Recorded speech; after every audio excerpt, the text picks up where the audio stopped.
Hi everyone, so Monday morning, it's the end of January, it's the 31st of January and it is absolutely freezing here in Cornwall and I'm a bit tired today. My little girl was 7 yesterday and we had a totally epic day.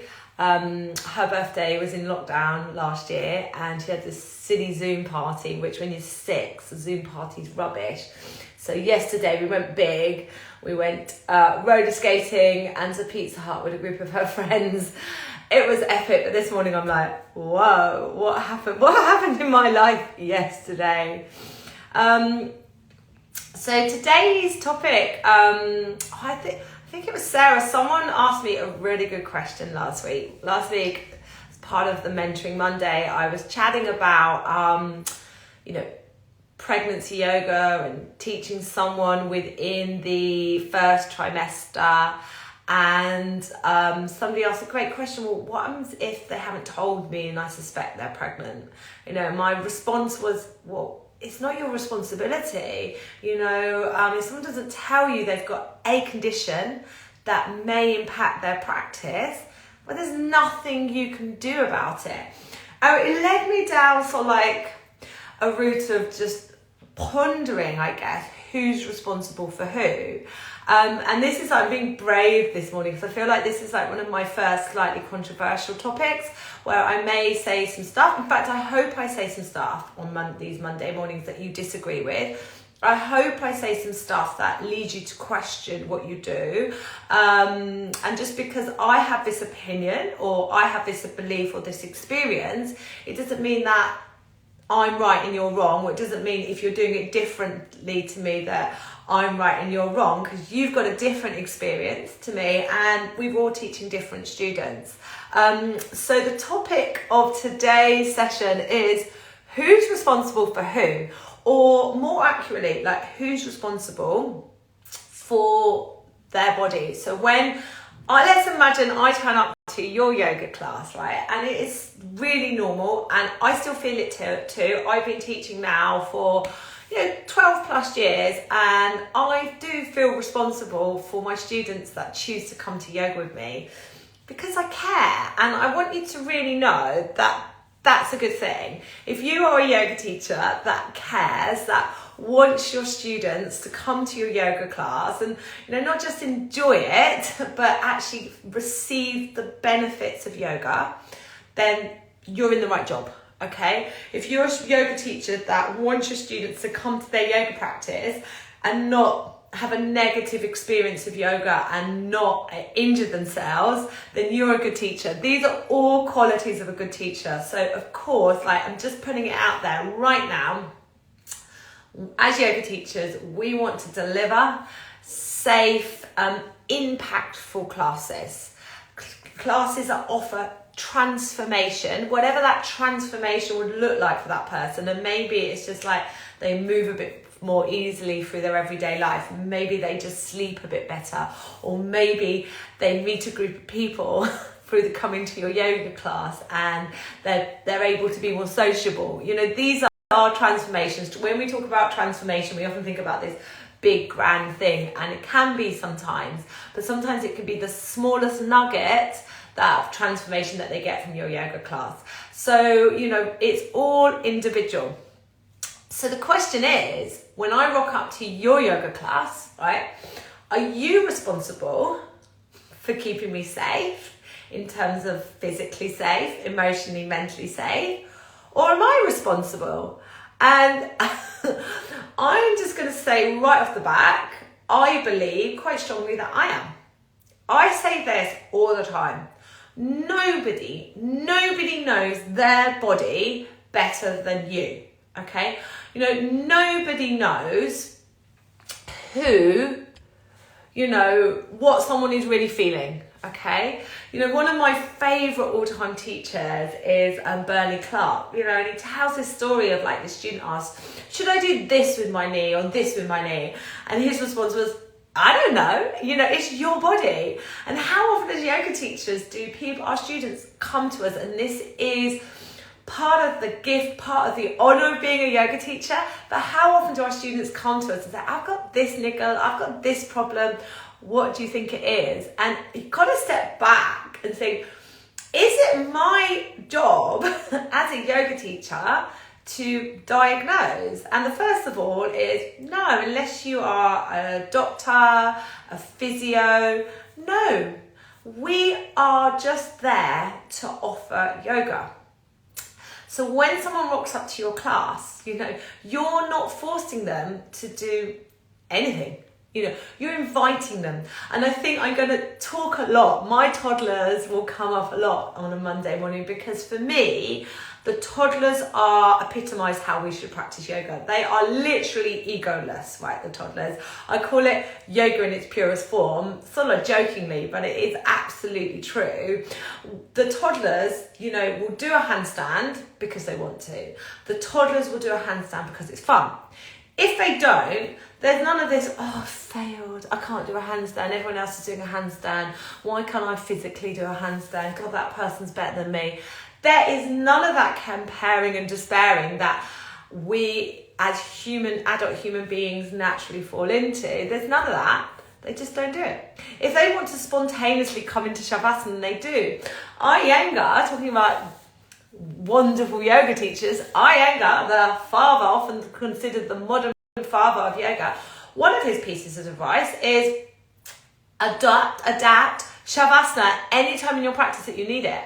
Ask yourself, when was the last time someone spontaneously adopted Shavasana in your practice? When did you last go, oh, do you know what, midway through a sun salutation, I'm just going to leave this one out and line Shavasana? It's pretty rare. My toddler yogis do it all the time. So it does tell us actually that if we can cultivate, so I will say this at the end, but I'm going to say it now because this is so important. Maybe our job as yoga teachers is to cultivate a culture. That's quite hard to say, isn't it? Cultivate a culture of listening to our bodies and responding to them with love. I think the world would be a better place. That is easier said than done. But that for me is our job as yoga teachers, to cultivate a culture of listening to our bodies. So I say to my toddler, the mums when they turn up at toddler yoga, look, we invite them to do the practice. Don't force them into it, because I don't want them to hate yoga. I don't want them to be like, oh, mummy makes me do down dog every week. I don't want that. It's like a real invitation. Can we extend that mindset, that invitation to all of our students? Like it's an invitation. I'm rolling out my mat today. Here is what I'm offering as a movement breath practice. But the person who is responsible for deciding if this movement breath practice is appropriate for you today is you. Okay? And take off. I think we put on a lot of pressure on ourselves as yoga teachers, and I see it quite a lot in training yoga teachers, newly qualified yoga teachers. When we're moving people through the practice, we often give too many verbal instructions, because you're like, right, I've got to make sure the knee is here and the pelvis is here and they know about this and they know about that. 3 is the magic number. It really is. Like, honestly, if you give people too many verbal instructions, they lead into overwhelm. So sometimes when we're exploring a pose, like let's take warrior 2, for sure we've got to make sure the front knee is in a safe alignment. For sure we've got to make sure that the pelvis is balanced. We're not sticking our bottom out and loading into the lower back. They are 2 mega important points of alignment. But over and above that, you know, you could explore something different every time you come to Warrior 2. You don't have to throw in all the verbal cues that you know for safe alignment. I will talk about alignment another day, to bring people into that shape, because you've overwhelmed them with verbal cues, trying to keep them safe. But the person who is responsible for feeling their body, feeling what alignment would work best for their unique blueprint, is them. Your job as a yoga teacher, and it is easier said than done, is to guide them to a place where they are empowered to think, you know what, I'm actually going to try this, and I'm actually going to try this, and actually I'm going to stop here, because this is another sign of a good teacher. It's a teacher that's building up challenge within the practice. And constantly inviting students to listen to their body. So we're cultivating an art of listening to our bodies and responding with love. Okay, I love that. I wrote this down. Cultivating an art of listening to our bodies and responding with love. You know, can we all do this? Can we all do this? So I think this kind of like, if we think, talking about, I was rabbiting on while I was waiting for some of you to come onto the live, about my little girl's birthday, and she had a Zoom lockdown party last year. We had a great birthday yesterday. But I think this really got thrown up as a topic of conversation in sort of like April, May 2020, when so many of us went from teaching in person to teaching online. And I was the same, and we had all this like, how can we be safe online? And you've got to be able to see your students, and you need to know your students, and you need to make sure they have their device in the place where you can see the whole body, and different awarding bodies put out a veil on safe practice and teaching online. And don't get me wrong, this is important. I'm not dismissing this is important. But I kept thinking about Joe Wicks. I don't know if you know who Joe Wicks is. He's the body coach on YouTube, strong hit stuff. He did this in lockdown. He did this wonderful thing where he ran PE every day. And of course I attempted to do it. And the hit type exercises, they're not my strongest point, shall we say. And I've done a few of Joe Wicks's videos, and I go through phases where I'm like, I need to be more Joe Wicks, I need to be more Joe Wicks. And there's been the odd time where I've twinged my back, for example, maybe not listening to my body and responding with love. Now, in those moments where I've chosen to do a Joe Wicks YouTube video and I don't listen to my body and I don't respond with love and I niggle something, do I think for 1 minute that it's Joe Wicks' fault? Do I think for 1 minute that I would try and sue Joe Wicks? No. And it led me to think, like, I know it's different if you've got people physically in the room with you that you can see, or physically on Zoom that you can see. I mean, I know there's a difference there, but it made me start to think, all of this stuff about teaching safely online, we put way too much responsibility onto ourselves, and not perhaps a culture of empowering our students, because now I'm a bit more relaxed about, all my classes are online, my vinyasa and yin classes are still online, they're going to stay online, it's working really well for me. And I've got students that do the classes as recordings. I've got students that have the cameras off because they've got kids charging around, not fully dressed in the background. I'm just okay with it because the responsibility of their body lies with them. I trust them.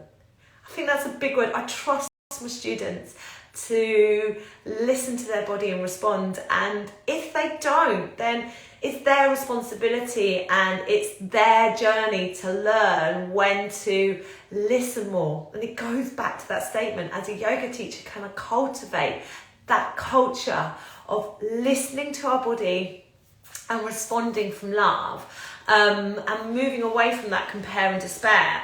And just interestingly, just to finish on the topic of online, one of the things that I've had fed back to me about those students that practice online with me is they actually, obviously it's working for them. Some people need to go to the studio. Please don't let me think this is me harping on about online being better than in person, okay? They're both equally brilliant. But those that practice online with me do often say, it's broken their habit of looking around the room and seeing what other people are doing and trying to be like other people. So that gives them a pathway into just focusing on their body and listening to their body and responding for love. And this pathway of, I'm going to listen to my body and I'm going to respond with love, this pathway doesn't stop with yoga. This is the transformation as a yoga teacher that you offer. You teach people to have this approach to their body on their yoga mat, and then it goes into their other lives, other aspects of their lives. Because I was thinking, there are many physical activities that people involve themselves in, running, surfing, individual pursuits. There's no one there telling me what to do. There's no one there that I can blame. So, when they come to their yoga practice, yes, you are guiding them. you are guiding them safely. But ultimately, they are responsible for their own body. And I've said today will be a little bit controversial. So I got an email, I think about 18 months ago from my insurance broker, and it was about the health questionnaire that we get our students to fill out beforehand, and it was recommending that we do it as good practice, but it wasn't legally required for me to validate my insurance.